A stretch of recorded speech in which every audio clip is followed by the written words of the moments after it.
જય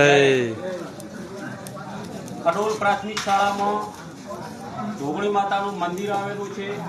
ખડોલની સ્થાપના જ્યાંથી થઈ ત્યારના આખું ગામ 18 આલમ હળી મળી અને ચૂલા દીઠ 100 શેર ચોખાનું નૈવેદ્ય ધરાવે છે અને આખું ગામ મહોત્સવ ખૂબ મોટો બનાવે છે, અવસર બનાવે છે અને માતાજીની કૃપા આખા ગામ ઉપર રહે છે અને સુખ શાંતિ અને સમૃદ્ધિ ગામ ઉપર રહે છે.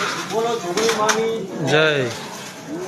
શ્રદ્ધા, સમર્પણ અને સામાજિક એકતાનું પ્રતીક ખડોલ ગામનો અનોખો જોગણી માતાનો પ્રસાદ ઉત્સવ આપણા દેશની ગ્રામ્ય સંસ્કૃતિમાં ને પરમ ધાર્મિક વિધિ પૂરતી સીમિત નથી હોતી, પરંતુ તે સમગ્ર ગામને અખૂટ શ્રદ્ધા જગાડવાનું કામ કરે છે.